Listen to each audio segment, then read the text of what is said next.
नमस्कार, आप देख रहे हैं द संकेत लाइव और मैं हूं तमन्ना। राहुल गांधी ने गुजरात दौरे के दौरान कांग्रेस पार्टी को लेकर एक बड़ा बयान दिया है।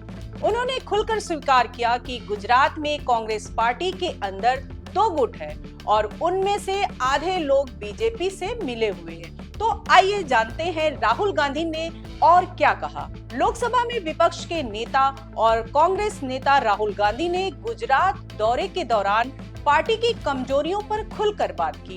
उन्होंने माना कि गुजरात में कांग्रेस जनता की उम्मीदों पर खरी नहीं उतर पाई है। 30 साल हो गए हम यहाँ सरकार में नहीं हैं और जब भी मैं आता हूँ तो डिस्कशन 2017, 2012, 2007, 2022, 2027, मगर सवाल चुनाव का नहीं है।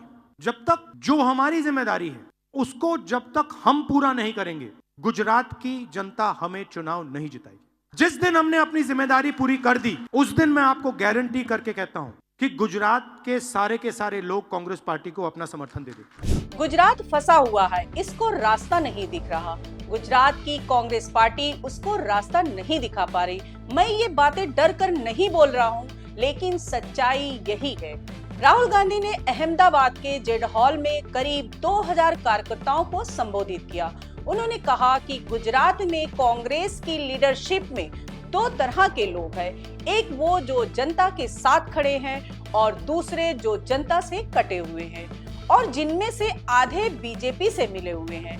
मैं डर के नहीं बोल रहा हूं, मैं शर्मा के नहीं बोल रहा हूं, मगर मैं आपके सामने ये बात रखना चाहता हूं कि चाहे हमारे कार्यकर्ता हो, चाहे राहुल गांधी हो, चाहे हमारे जनरल सेक्रेटरी हो, चाहे हमारे पीसीसी प्रेसिडेंट हो, हम गुजरात को रास्ता नहीं दिखा पा रहे हैं। गुजरात की जो लीडरशिप है उसमें दो तरीके के लोग हैं, डिवीजन है। एक है जो जनता के साथ खड़ा है और जिसके दिल में कांग्रेस पार्टी की विचारधारा है, और दूसरा है जो जनता से कटा हुआ है और उसमें से आधे बीजेपी से मिले हैं। जीतने हारने की बात छोड़ दो, बस जो हमारे लीडर हैं अगर उनका यहां हाथ ऐसे कटे तो उसमें से कांग्रेस का खून निकलना चाहिए और संगठन का कंट्रोल उन लोगों के हाथ में जाना चाहिए। जैसे ही हम ये करेंगे, तूफान जैसे गुजरात की जनता हमारे संगठन में आने की कोशिश करेगी और हमें उनके लिए दरवाजे खोलने पड़ेंगे। ये हमारा प्रोजेक्ट 2 साल का नहीं है, 3 साल का नहीं है, ये हमारा प्रोजेक्ट 50 साल का है। कांग्रेस पार्टी की विचारधारा जो सचमुच में गुजरात की विचारधारा है, जो आपने हमें सिखाया है, जो गांधी जी ने हमें सिखाया है, जो सरदार पटेल जी ने हमें सिखाया है, वही हमने गुजरात में करना है। हमारे नेताओं को, और मैं इसमें अपने आप को भी जोड़ रहा हूं, हमारे नेताओं को गुजरात की जनता के बीच में, घर में जाना पड़ेगा, उनकी आवाज सुननी पड़ेगी। आप हमसे चाहते क्या हो, हम आपके लिए क्या कर सकते हैं, हम आपकी शिक्षा के लिए, स्वास्थ्य के लिए, बिजनेस के लिए, भविष्य के लिए क्या कर सकते हैं, बताइए। राहुल ने आगे कहा, मेरी जिम्मेदारी है कि जो ये दो ग्रुप हैं इनको छांटना है। कांग्रेस में नेताओं की कमी नहीं है, बब्बर शेर हैं, लेकिन पीछे से चेन लगी हुई है तो वे चेन से बंधे हैं। यहाँ रेस के घोड़ों को बारात में बांध दिया जाता और बारात के घोड़ों को रेस में। राहुल गांधी ने कहा कि हमारा पहला काम इन दो ग्रुप को अलग करना है।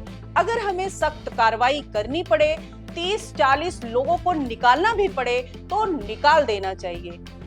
बीजेपी के लिए लोग अंदर से काम कर रहे हैं तो उन लोगों को निकालो और बाहर से बीजेपी के लिए काम करने दो। हाँ, जगह बनती है क्योंकि वो उठाकर बाहर फेंक देंगे। अगर कोई कांग्रेस का पदाधिकारी है तो उसके दिल में कांग्रेस होनी चाहिए। गुजरात में 64 साल बाद कांग्रेस का महाअधिवेशन हो रहा है। आखिरी बार 1961 में कांग्रेस का अधिवेशन हुआ था। राहुल गांधी ने कहा कि उनकी जिम्मेदारी है कि पार्टी के अंदर के बब्बर शेरों को चेन से आजाद किया जाए। गुजरात विधानसभा के बीते 2 चुनाव की बात करते हैं। साल 2017 में राहुल गांधी के नेतृत्व में कांग्रेस पार्टी ने भाजपा को प्रदेश में कड़ी टक्कर दी थी। हालांकि 2022 चुनाव में आम आदमी पार्टी के चुनाव लड़ने की वजह से पार्टी के वोट कट गए। 2022 विधानसभा चुनाव में भाजपा ने 182 में से 156 सीटों पर जीत हासिल की थी, जबकि वहीं कांग्रेस सिर्फ 17 सीटों पर सिमट गई और पहली बार चुनाव लड़ रही आम आदमी पार्टी से 13% वोट शेयर भी खो दिया था। वहीं 2024 लोकसभा चुनाव में कांग्रेस और आम आदमी पार्टी ने मिलकर चुनाव लड़ा। इसके बावजूद पार्टी 26 में से सिर्फ एक ही सीट अपने नाम कर पाई। 2019 और 2014 में तो पार्टी का खाता भी नहीं खुल पाया था। अब देखना होगा कि राहुल गांधी के इस सख्त संदेश के बाद गुजरात कांग्रेस में क्या बदलाव आता है। क्या कांग्रेस पार्टी अपने अंदर की फूट को दूर कर पाएगी? क्या बीजेपी से जुड़े हुए लोगों को पार्टी से बाहर का रास्ता दिखाया जाएगा? हमें कमेंट्स में बताइए, आपकी क्या राय है। धन्यवाद।